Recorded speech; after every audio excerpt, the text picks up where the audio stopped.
Welcome to the author chat. Today we have Miranda Sapphire. Thank you for being here with me today. Woo. Happy to be here. Yes. Miranda is the author of How I Met Your Mother, Hope Like Hell, Boundless, All or Nothing, A Rose by Any Other Name, and A Light in the Dark, most of which are sci-fi romance novels with a few fantasy peppered in. You published your first book in 2023, then 7 more after that, including 2 short stories. So you, my friend, are very accomplished. You're a very well-written author. I'm very happy to have you with me today. I haven't written anything in like a year, so I think my body and my brain were just subconsciously front loading so that I could kind of have the time to coast when I Yeah, needed it. and it's interesting because it's like my first 2 years as a writer, I front-loaded too, and now I'm just coasting a little, but that's because my work life is very busy right now, so it's like I don't have time for anything else, but yes. Um, so today's episode is very exciting. We are going to do a deep dive into characters, character development, what inspires us, what our thought process is. And so, first, we're going to start with Miranda and let's talk about development inspiration. How do you build your character? What is your process? Show my cue card. So cute. Um, do you have your characters planned out before you write them, or do you let them come to life as your story progresses? Um, I'd say like I don't really have a consistent process. Sometimes they are birthed fully formed and they don't really change much as the writing goes along. Maybe like a few little quirks here and there get added or subtracted, but largely they are who they are. And I think that my FMC from Boundless, Dega, is definitely that. Um, I wanted Golden Retriever Muscle Mommy, and that is just her throughout the whole thing. And it's great. I loved it. But then like funnily enough, her love interest did shift around and became um more like physically like he struggled a little more physically and emotionally than I originally intended. Um, and that was a surprise. And I would say that sometimes I just go in with an idea like, oh, I really liked this character from this thing that I saw or that I read, but I didn't like this, and this about them. So I'm going to do my own spin on it by taking out the things that I don't like and replacing them with things that I do like. And I think that Sam and Claire from A Light in the Dark are very much that brand of character development where I read like a lot of Beauty and the Beast retellings just to kind of to figure out better what I did and didn't want to do with mine. Um, and just over the course of that, I sort of figured out I don't want this and this in my female character. I definitely don't want this, or this in my male character. um, and it just, yeah, usually it has a starting point with something that I've seen, either like a fictional thing or sometimes even like a person that I maybe don't know, but have encountered. And just kind of go from there. I don't know. I used to study psychology. For a while, I considered that like that as a career, but I'm just too squishy. I couldn't do it. Um, so I do get into like the psychology of the characters and get a little bit particular about making sure that they're consistent that way. Um, and that will sometimes inform their development, because I'll be like, well, I really wanted this trait, but now that I've kind of figured out their psychology better, that doesn't fit anymore. So I might have to adjust. Um, Yeah. but yeah, just kind of, I don't know. I just am constantly taking things in, and then subconsciously, those things are percolating. Some of them glob together, some of them come apart, and then eventually it comes to the forefront and is like, hey, here's an idea. Yeah, Yeah. I guess I don't study my process super critically in that way. I feel the same way. I don't study it critically either. Like sometimes it's very plot driven, like the story idea, and sometimes it is more character driven. Um, like I know for Tarek's Torment, that one was probably more plot driven to begin with, but then I knew it was my first woman of color character, main lead character, and she was actually largely based off one of my best friends I had growing up. So it's just like she's very smart, very soft, like this dynamic of like you deserve the soft life, girl, but also she's smart as a whip. And also I just like to see character pairings sometimes. I thrive on figuring out the puzzle.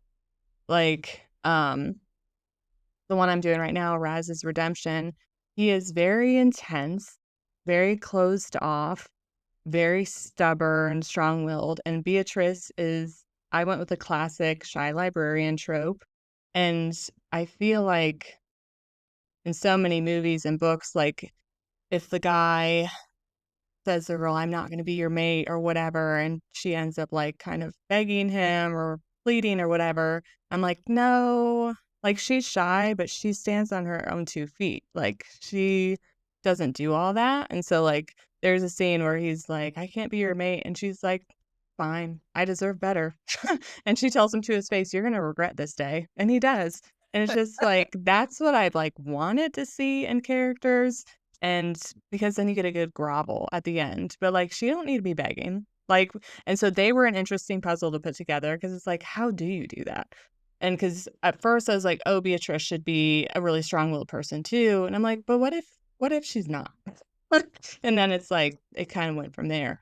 So, yeah, it ebbs and flows. I think Yep, I like that. sometimes Oh, Sorry. I just wanna put in that is a great way uh, to design a book is, like, to go off of the pairing and to figure out how that's gonna work. Um, I do that sometimes as well, but it's just yeah, I think that that's a very solid thing to do because it can really shape the plot as well as the characters as you're going. So, sorry to no, you're okay.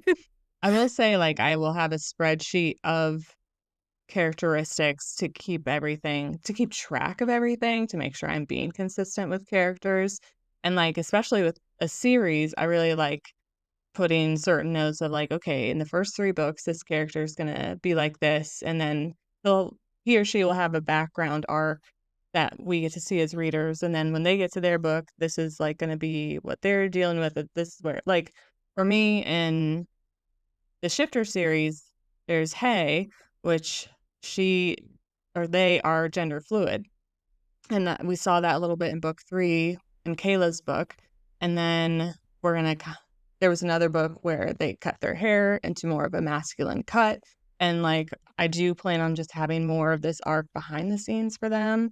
They're gender fluid, and by the time we get to their book, they just get to be fully in that role and comfortable in their skin, and so we kind of get to see that in the background and then just see them thriving when we get there. But, that was fun too, to kind of do background stuff. Yeah. Yeah, You had that's real intense. Doing a background arc as well as, like, the arc of your main characters at the same time. That's a lot of juggling. That's impressive. to I me, can't do that. it's not so bad because in reality, it's been, like, 3 sentences here and there, or, like, 3 paragraphs, like so, like, if you really break it down to the reality of what you're literally doing, it's not that hard in my opinion, because it's like, it was one conversation that Hay and Kayla had, and so and it might be one conversation oh, yeah, and I don't even think it was a conversation in the book she got her hair cut. She just another character saw, like, Hey got their haircut, and they commented on it, and you as the reader know that Hey feels like they are gender fluid, and so it's like you can put those pieces together, and so to me, it's not that bad, but you do have to have some notes, I guess, written down, Yeah, but, and that's where I fail, is the planning and the noting and all that. um, I will say, though, talking about gender, you do have a strong theme of gender and bending gender norms in your characters. I would love to dive into that. It seems like something that is very important to you. I just wanna pick your brain about that a little bit. Yeah, I guess I have always sort of been in opposition to my assigned gender to some extent. I don't consider myself trans, but I am kind of what's known as demigender, and maybe a little bit fluid as well, where I like don't disagree entirely with the assignation of female or woman. Um, but I don't particularly enjoy a lot of the behaviors and sort of presentational things that go along with it. You know, it and so like growing up, I was a tomboy. I got teased a little bit for it. Um, because this was the 90s and the early 2000s and there weren't conversations about gender really that were fruitful and healthy at the time. So, um I just kind of stuck with that and I was like, yeah, I'm just a tomboy. Um and when I felt like I had to fit in more because I was starting to get really lonely and ostracized, I did start to do more female, like conventionally female things, like wearing more makeup, dresses, doing my hair certain ways, behaving differently. Um, and then I kind of hit a wall where I realized that I'm autistic as well as like struggling with gender. And then it kind of like unraveled with this discovery of the gender roles that I was trying to inhabit were also a part of my masking as an autistic person because like the more weird I felt, the more normal I tried to be, like quote quote normal.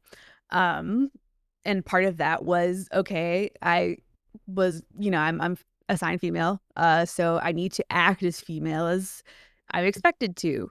Um and then so part of unmasking has been shedding the things that I don't actually want to do or enjoy. My criteria is if I would stop doing this, either in a survival situation or if I knew I wasn't going to see anybody for like weeks at a time, like I'm alone in the jungle or something, if I would stop doing it in those circumstances, um, it's not something that is like authentic to me. And so it kind of has informed my character creation, I guess. It's like another way for me to explore not just my gender or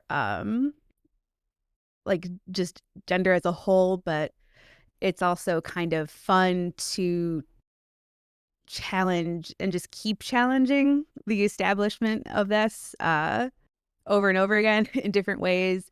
Um, because it is kind of illuminating when I do that sometimes, like with Boundless. Um, like the female character is very um like she's a femdom, but she's also still very much golden retriever. And so it's fun to explore what assertiveness and strength and um like just domination can look like when it's paired with softness and gentleness and concern. Um and I think it's just fun to just kind of be like, "Hey, everybody, this stuff doesn't matter. Like, do what feels good, do what feels normal and natural. Um, and it can look however it looks. And yeah, I guess it's just a fun thing for me to mess with because I felt so constrained by it for so long. Is really what it Yeah. boils down to. Yeah. That makes sense. Um, I for me, my interest grew in maybe playing with gender a bit or, like, not playing with gender, but representing a gender fluid character is because my kiddo told me when they were, like, 5 that they didn't have the verbiage for it, but they're like, they said, "I feel like I'm both. I feel like a boy and a girl." And so it's like, "Okay." And I Googled it, and statistically speaking, like, people know, like, their gender identity or career identity around the age of 4 and 5. And so, statistically speaking, they were right on track. And I was like, "Okay." Um, and that's been an interesting journey in itself. And it's like, I am sad that we have to be doing this discovery during Trump's America because it's like, I don't know, 2 steps forward, 1 step back. Like, yes, I'm supporting you at home. You will not be snatched out of school because of whatever rules the Trump administration is gonna come up with next. And it's like, I don't it's interesting. It's like, you can't stand out, but you gotta I want you to be you, but you can't get snatched. But we're in Trump's America. And so it's like not an ideal time, but I'm still Yeah. my husband and I are still trying to find ways to be supportive. Like ever since they've started going to school, they pick out their own clothes. Like the boys and girls section is usually right next to each other. I don't give them direction. I'm just like, pick out some clothes. And they always go to the boys section. They're very male presenting. And it's like, and I always have to school my features. Like I try not to be excited about one or the other because it's like, no, you can't. Because I had a therapist tell me it's like the best thing you can do is to take a step back and like your influence over their gender identity or any identity is actually very strong. So try to say the least amount as possible. And I'm like, okay, I can do that. And so like they have a lot of freedom in that way, but it's also like I'm terrified because of where we are in America. So it's an interesting chapter of life, and I'm excited for them to eventually be a teenager so we can have the really deep dive conversations of like they can have their own choices and knowing the consequences because they don't understand politics or laws or anything right now. But like if they're teenagers, like how do you what is your risk factor that you want to take as an individual, but they just don't understand it yet. So, anyway, all that to say, I have taken up an interest in representing more of those characters, and I know with all these book bans they're trying to do in libraries and stuff, I've also, like, thought of a really good, um, children's fantasy novel where the main character is also gender fluid, um, because it's like, well, I can personally add to the libraries my own books. Or like for me, it's like my kid's gonna have a gender fluid character to read about whether I have to write it my damn self or not. So it's just like they're getting their representation one way or another. But yeah. So it's interesting. I'm glad that you're writing these characters. They do need the representation. I can say that as a mom of a gender fluid kid. So I appreciate you very much. Thank you. Uh, I mean, yeah, that is sort of my ideology as well as like if it's not gonna be readily available, I'll do it my damn self. Let's Hmm. go. Be the change you want to be in the world is Yes. a phrase that I say a lot to myself. And Yeah. that is part of it. Okay. Your characters do have a very noticeable realism to them. Like even the Mothman you wrote felt very realistic in a human way. I want to know what you do to accomplish that. What is it that what ingredients go into the mix of a character or as you're writing to make them feel so realistic, even humanistic, even if they're a Mothman? That's actually kind of funny. I have had that comment before, and so I've thought about it. And I think part of it is being autistic and undiagnosed for so long. I knew that I wasn't like other people and that it was causing problems for me with like socializing mostly and belonging and finding a community. So I very meticulously studied everybody around me and kind of broke apart what their behaviors were, if I could talk to them to get an idea of what their thought processes were, how those things connected to the behaviors.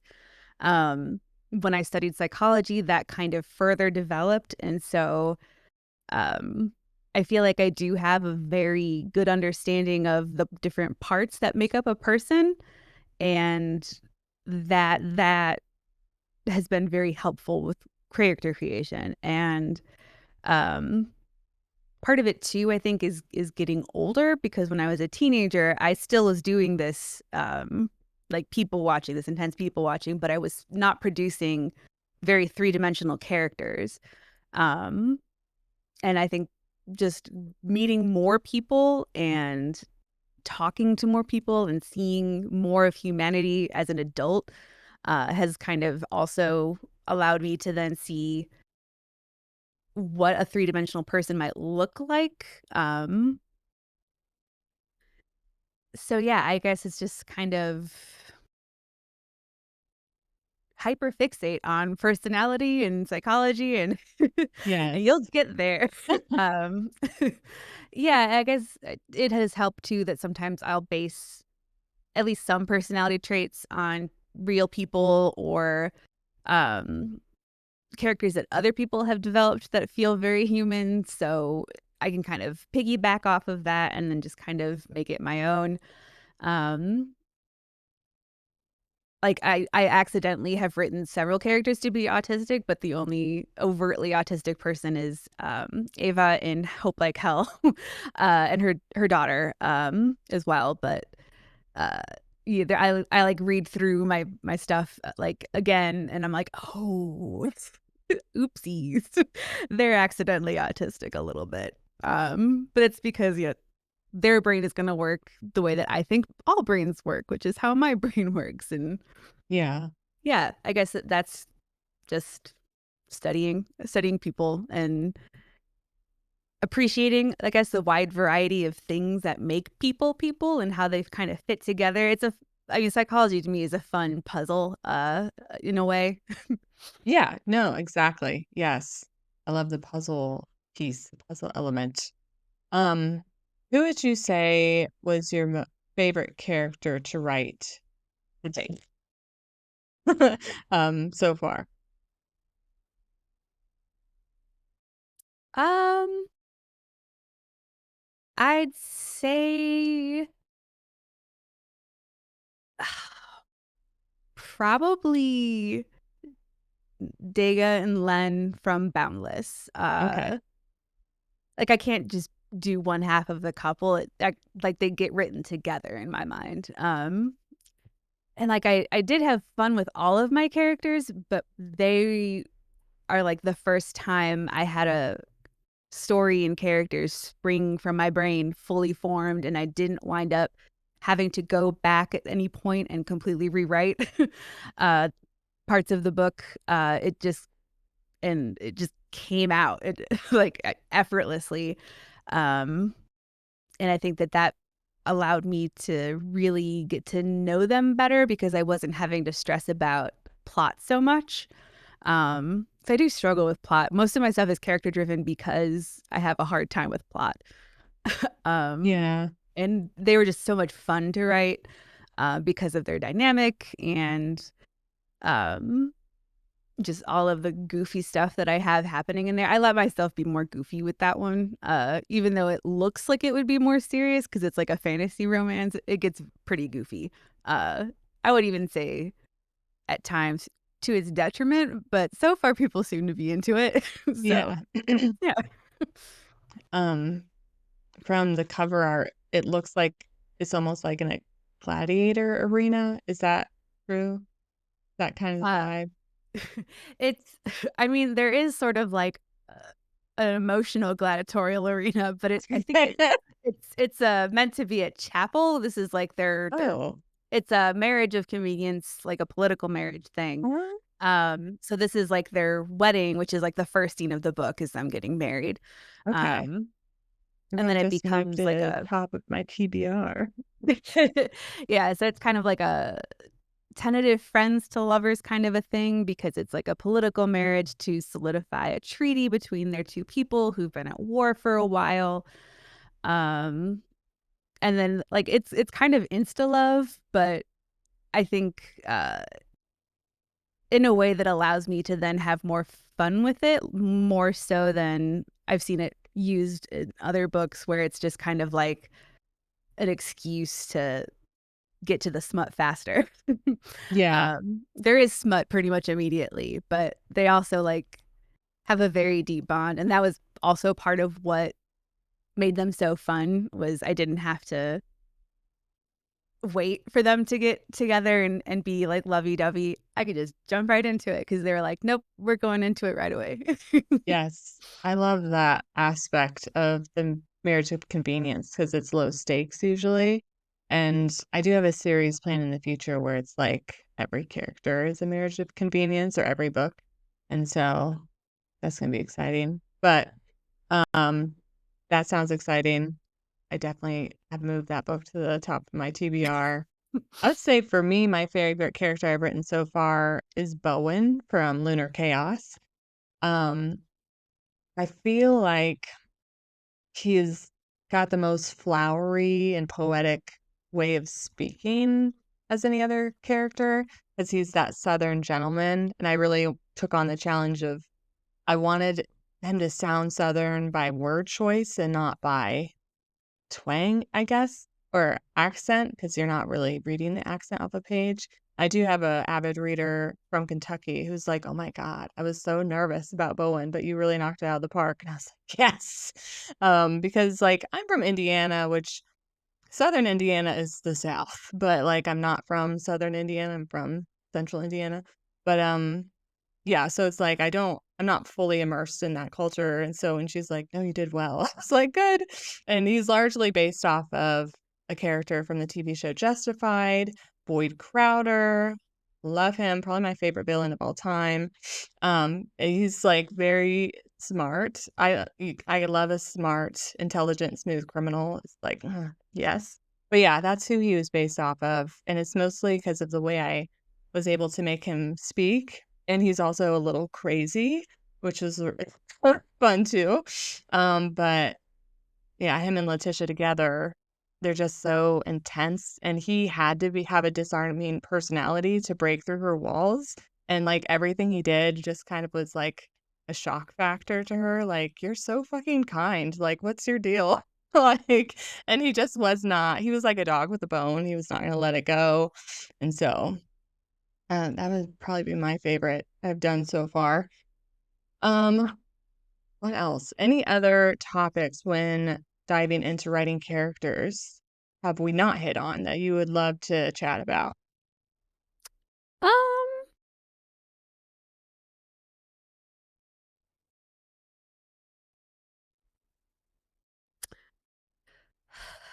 I really don't. It's okay. Blanking. Yeah. No, it's fine. Um, yeah, like I mean I could come up with some like softballs like, oh, naming them and stuff, but I feel like that's Oh, stuff that other people talk about a lot and kind of not where my interest lies. I mean, usually it'll just be like my brain will say this person's name is this. And I'm like, okay. yeah. I hate naming people. I'm so bad at it. I use fantasy name generator all the time, or I'll look up words in other languages. I think Lamad, he's a merman, and I think it means dolphin or something like that in a different language. I don't know which language. And then Orsu, I think does mean bear, and he's a bear shifter in a different language. So for the shifter series especially, I'm always looking at other languages, like what can be a cool name where it's a literal meaning, because that's as far as my creativity goes when it comes to naming people, just in a different language. I don't like naming people. Jarvis, my very first male character, was a name that my then 2.5-year-old made up. I don't even know where it came from. She's probably still speaking gibberish at the time, but I was like, "That's cool." No, I wrote it down and I used that, but it's a struggle, man. I don't like naming people, but I'm glad your brain works with you in naming people 'cause mine just shuts down, like, who the hell knows? So I was like, "Okay." Yeah. Yeah. I mean, sometimes it's not a full name. It'll like throw a sound at me and then I'll just kind of play around with it until it sounds like a name. Yeah. I think that's how I came up with not Dega, but all of her sisters. Um, which I don't know if I'll be able to remember them off the top of my head. Even though one of them I use the name for my Baldur's Gate character. Searcha, that's one of them. Tessa, and then I think Vrin, or I can't remember how I decided to pronounce that. Vreen, maybe, is the last one. That one is the one that I was least happy with and kind of wish I could go back and change, but oh well. Yeah. But like I'll start with a sound and sometimes the name comes from it and sometimes I have to throw it out and start with a different sound. And sometimes the names just happen and it works out. Um, I think the only one where I sat down and actually thought about it were, A Light in the Dark because I wanted to move away from Beauty and the Beast for my Beauty and the Beast retelling, and so she's Claire, she's a light, and then that kinda led to the title, A Light in the Dark, because it's literally light in French, Oh, I didn't know that. or it's bright, it's related to that. And then, in How I Met Your Mother, I did do some more intentional naming there because, the moths, all of their names are related to the scientific names for different moths. So, like, Biz is part of the scientific name for the pepper moth, and just the nerdy bio-loving side of me was like, "Yes." Yes. No one will know this, except that I mentioned in the author's note, but no one would know this if I didn't say anything, and it's so fun. That reminds me for the Vorst characters, they're like bird people. I did go with the bird naming convention because there's Heron, who's the leader, and Albie Right. for Albatross. Yeah, I know because I did you read were my some of that. editor of that Yeah. one, and you were really excited for me. Yeah. And then there's Crow, but just CRO, and I think there's another one that I can't remember at this moment. But Secret, they're gonna have their own little series fairly soon-ish. Very short series, like a 4-book series, but I loved them so much when I wrote them in the Lunar series where I was like, "These guys we're gonna see these guys again." It's just like, I like them. Um, okay.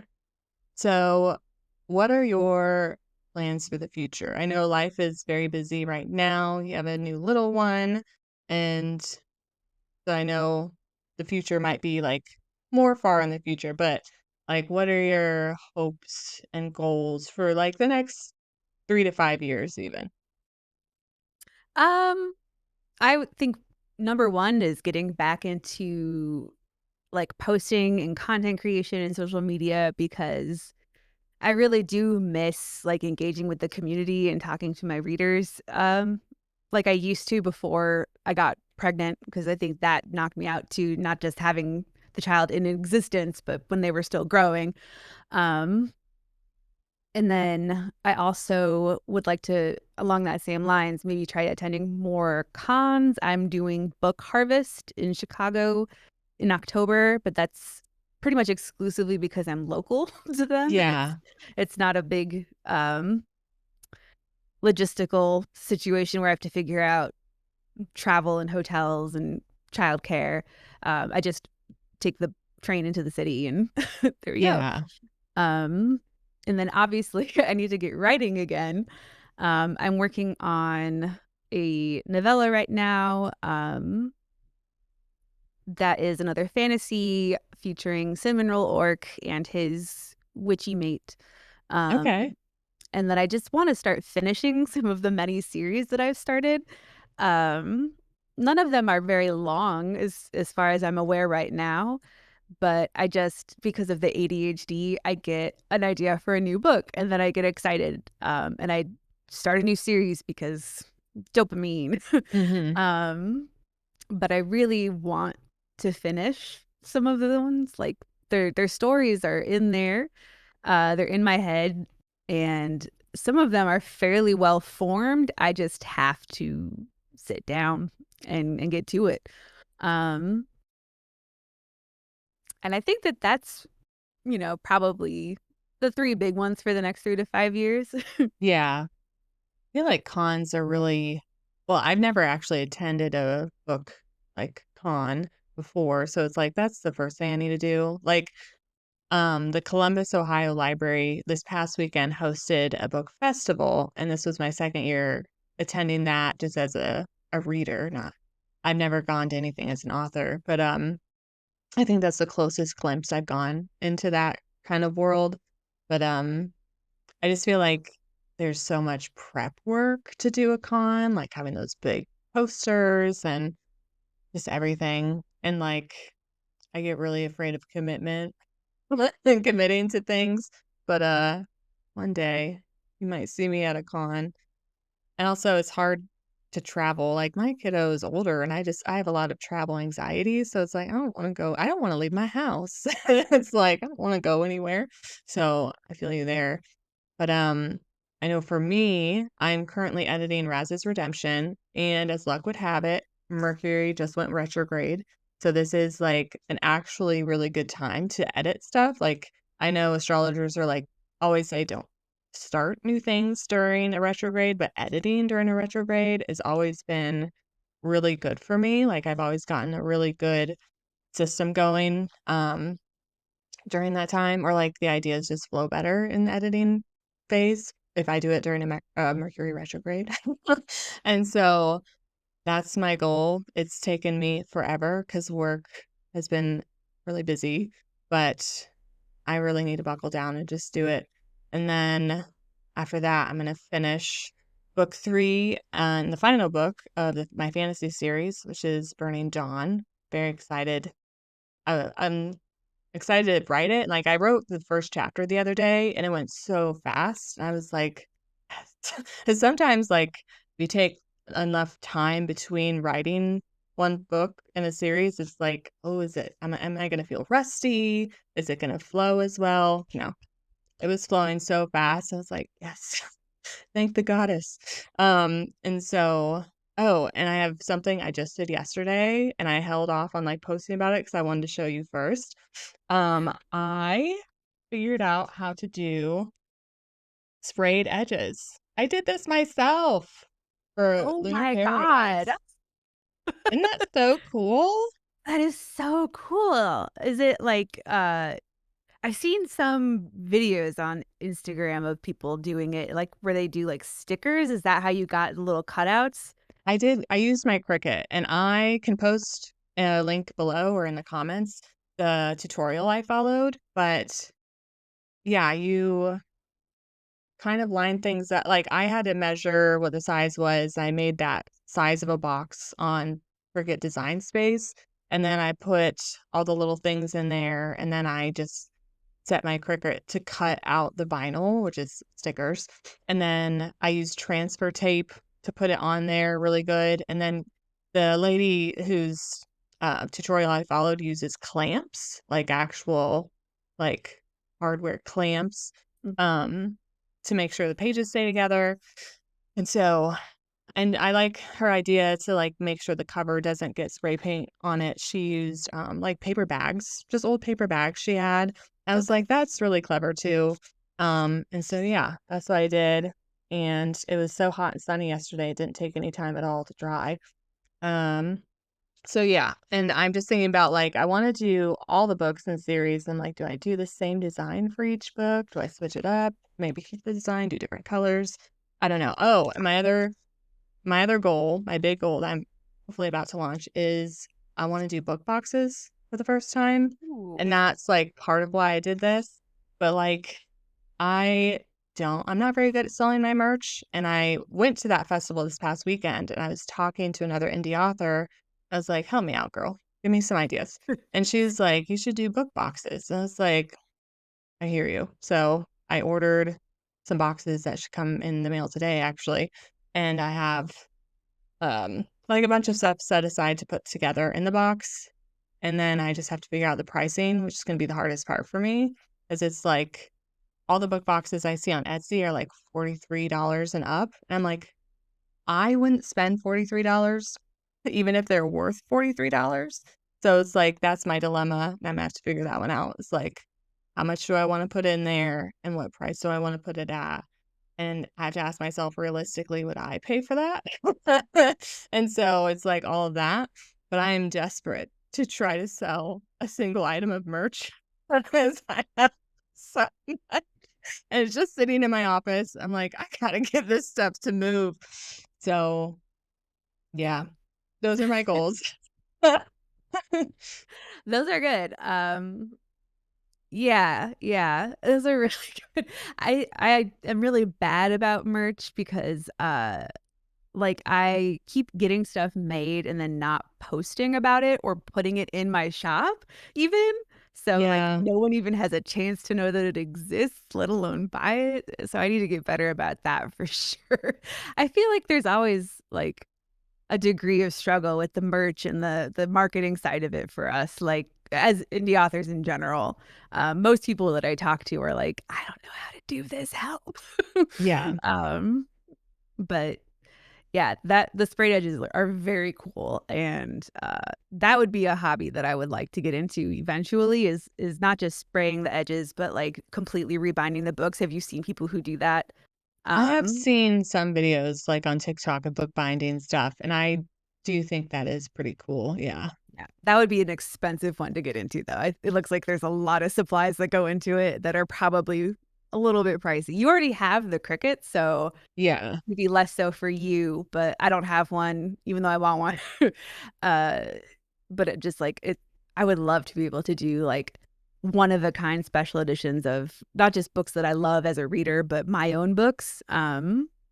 Just the idea of it really gives me the tingles. Actually, speaking of, I should probably plug the fact that, you can so I let me backtrack.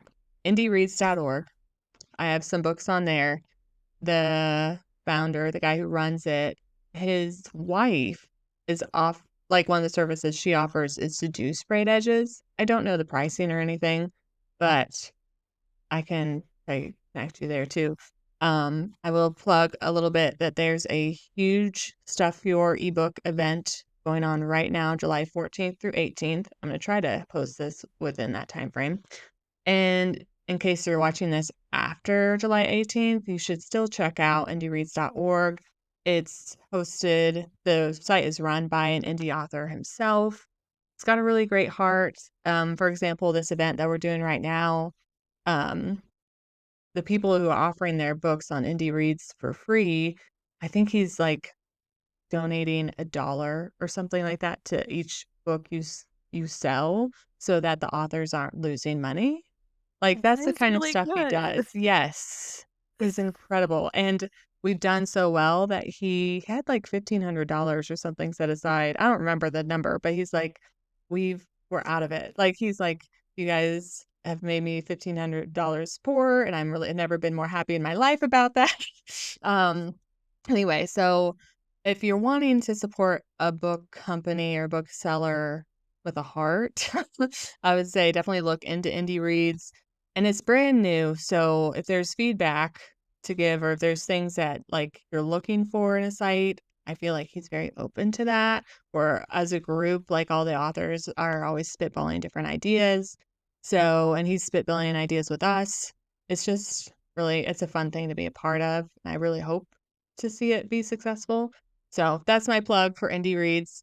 I really like working with them. They have very few um, romance authors at the moment because he's a sci-fi author and his, like, connections were all sci-fi and horror and thriller, and so I think he said I was, like, the first romance author, and he even asked me, he's like, "Why were you interested?" I'm like, "'Cause, you're a good person and you're doing good things," and it felt like a big F you to the man, to take my stuff off Amazon and onto this site where someone has a Hell heart. yeah. Yeah, and so it's just like that's good enough reason for me, and I have such a big backlog, and didn't take all of my books off Amazon, but, like, the whole Lunar series, like, I have a whole complete series I was able just to throw on there, and so that was really satisfying to me. But anyway, that's what I've got. Think we can wrap it up there. Thank you so much for joining me today. We should do it again sometime. Or we'll think of a different topic. And maybe even one day I would love to have like 4 authors on at the same time. So it can be a real author chat and not just me chatting it up. But thank you for having me. And I will see you again next time.